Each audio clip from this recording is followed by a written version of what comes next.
We're now going to talk about a very important subject for websites that is often overlooked. And I want to make sure you incorporate this into your website planning, and that is the issue of accessibility. And accessibility means that everyone should have websites accessible to them, even if they can't use a mouse or keyboard, or they can't visually see the browser on a monitor. That's all accessibility is. The idea is the web should be accessible to everyone, even if they have some kind of handicap that prevents them from using it using a keyboard and mouse and visually viewing the web pages. So the W3C is the organization, and the W3 stands for World Wide Web Consortium. So W3, World Wide Web, and they are the group that sets the standards for the web. Now, these are recommended standards. It doesn't mean there's any rule or law that's going to come after you if you don't follow them, but best practices are always the best idea, and accessibility is one of the big factors. It's so big that years ago, governments got involved trying to make websites accessible for everyone. And it's something you should plan for. Most companies, when I go in to assist them with their websites, I mention accessibility, and if they plan for it, and I get a blank stare. So that is starting to change a little bit. I think more people are being made aware of accessibility issues, but these issues also make your site more usable and user-friendly. And anybody who's creating a website wants a user-friendly website. So let's take a look at some places you can go to get more information on accessibility and some rules to follow to make sure that you're considering everything. And this is all in the planning stage of your website.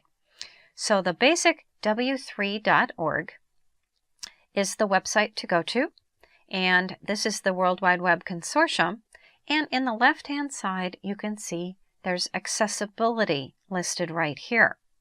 So if I click on that, what it does is move me into the Web Accessibility Initiative.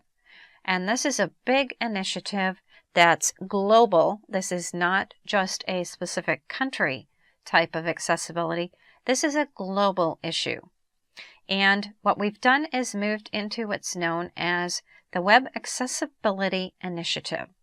The idea is they want to assist you and provide information that you can go through as you're building your website to make it more obvious to you how to make your site accessible and user-friendly. So let's take a look at some of the information within this area, because it is a bit overwhelming. And a lot of this is done in very legal speak, so it's somewhat hard to read a bit of this. So let me give you some direction here. Let's look at the Web Content Accessibility Guidelines.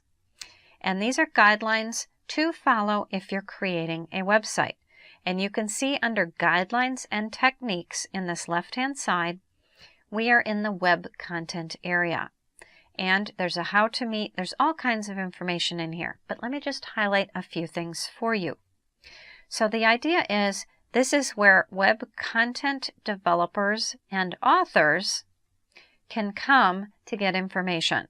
So they simply state that. Now this particular 2.0 version is quite a change from the 1.0 version. And it's something that you want to go through.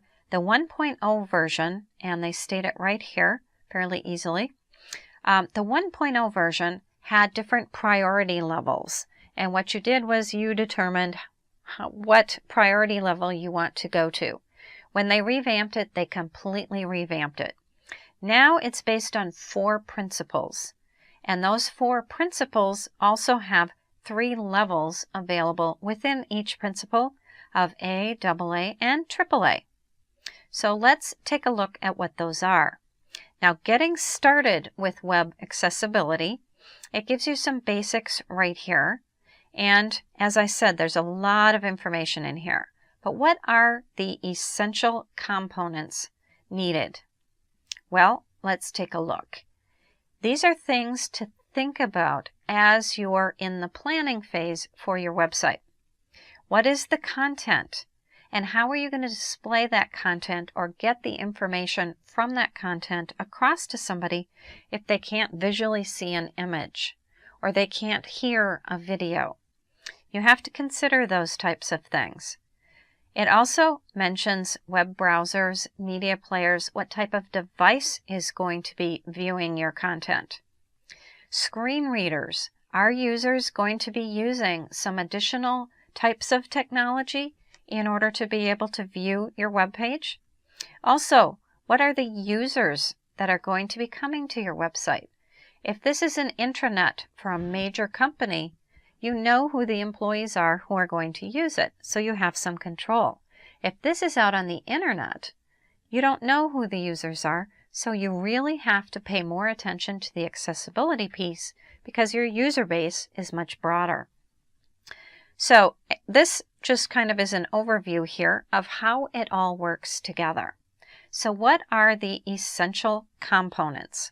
Well, we just took a look at them, but let's take a look at what the concepts are within accessibility. And these are the concepts. So you can see this is WCAG 2 at a glance, and that's right where I am. Basically, you want to make sure your website is perceivable, operable, understandable, and robust for anybody who wants to view it. And they've subdivided this. So this table is probably the easiest way you can get a good overview of what these terms mean. So are you providing text alternatives for non-text? In other words, images, videos. Are you providing some text to describe that content if somebody can't see or hear it? Captions, the same thing, which is what I just mentioned. Create content that can be presented in different ways. So if somebody can't see it in one method, they can see it in another. Good example is a drop-down menu that uses JavaScript. Well, if somebody can't visually see that drop-down menu, how are they going to be able to navigate? So you may want to plan for that type of thing. Turn off JavaScript and see what happens within that instance. Make it easier for users to see and hear content.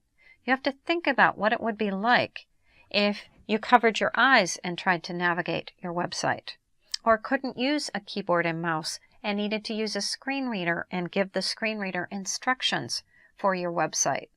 Things such as tabbed order in forms, all of those different types of things. And that comes down here to the operable. They must be able to navigate, find content.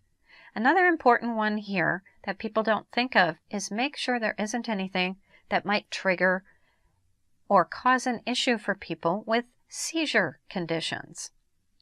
Also, color blindness is another thing that you need to think about. Make sure the contrast between your text and your web page colors is enough to make the text real readable, even if somebody has some issues, or even for somebody who doesn't. It just makes it easier for everybody. Make your text readable and understandable. Organize it properly. Make it predictable. Does the navigation change as you move from page to page so it gets confusing to the user? And maximizing compatibility. Making sure that you're considering your user base and what they'll be using to view the web page as they go to look at it. So a lot of these just seem very common sense and logical. The more you can apply these, you'll find the more usable your website is.